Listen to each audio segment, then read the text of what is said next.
আজকে বেরোচ্ছি আমরা তাড়াহুড়ো করে আমার ভাইয়ের জন্য ফোন কিনতে। আজ একটা স্পেশাল কাজের জন্য বের হলাম, আমার ভাইয়ের জন্য নতুন ফোন কিনতে। এই পুজোর প্যান্ডেল গুলো তখন তৈরি হচ্ছিল আর এগুলো দেখতে দেখতেই পৌঁছে গেলাম বাজারে নেমে আমি খুব অবাক হলাম, কারণ আগে আমি জানতাম শুধু গ্রামেই কাদা থাকে। সেই ভুলটা আমার আজকে ভাঙলো। তো যাই হোক, আমরা এন্ট্রি করলাম এই শপের ভিতরে, যেখানে আগের থেকে আমার ভাই ফোনে কথা বলে রেখে দিয়েছিল। আর এখানে আমরা ওয়েট করছি তার জন্য, যার সঙ্গে আমার ভাই কথা বলে রেখেছিল।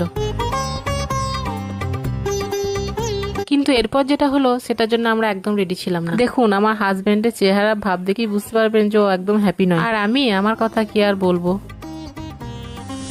শপকিপার বলল আমরা যে ফোনটা কিনতে এসেছি সেটা আউট অফ স্টক। তো আমরা খালি হাতে বাড়ি ফিরে আসছি মন খারাপ করে। আর এদিকে রাস্তাতেও পুরো জাম হয়ে আছে, নো এন্ট্রির। কিন্তু মন খারাপ করে বসে থাকলেও তো চলবে না, তাই পরের দিন আবার হাসি মুখ নিয়ে বেরিয়ে গেলাম। আর দেখবেন অনেক অপেক্ষার পরের জিনিসটা সবসময় একটু বেশি স্পেশাল হয়।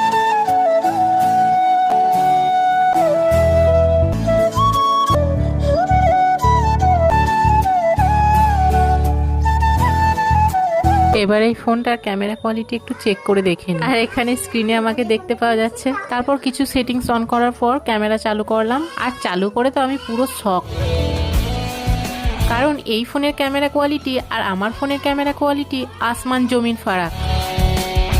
আমার ফোনে তো শুধু এইচডি রেকর্ড হয়, আর এই ফোনে ফুল 4K। আর সব থেকে আশ্চর্যের বিষয় হলো এটা যে শুধু ব্যাক নয়, ফ্রন্ট ক্যামেরা তো ফুল 4K ভিডিও রেকর্ড করা যাবে, তাও আবার এই প্রাইস রেঞ্জে। ভাবতে পারছেন কি অসাধারণ না? এর থেকে যে আরো দামি ফোনগুলো আছে তাদের ক্যামেরা কোয়ালিটি এর থেকে আরো বেশি ভালো হবে, কিন্তু বাজেট হিসেবে এই ফোনটার ক্যামেরা কোয়ালিটি আমার কাছে বেশ ঠিকঠাকই লাগলো। আর এই দিদিটার হাতে হেডফোনটা দেখে আমি মনে মনে ভাবছিলাম আমারও একটা হেডফোন নিলে ভালো হতো। তাই আমি কিছু না বলে চুপচাপ দেখছিলাম। কিন্তু আমি লক্ষ্য করলাম আমার ডান পাশের যে কাস্টমারকে এই হেডফোনটা দেখাচ্ছিল সেটা ছিল এই পুজোর গিফট। তার মানে এই পুজোয় যেই এই দোকানে নতুন ফোন কিনবে তাকেই দেয়া হবে একটা ব্লুটুথ হেডফোন, তাও আবার ফ্রি। এবার টেস্ট করব আউটডোর ক্যামেরা।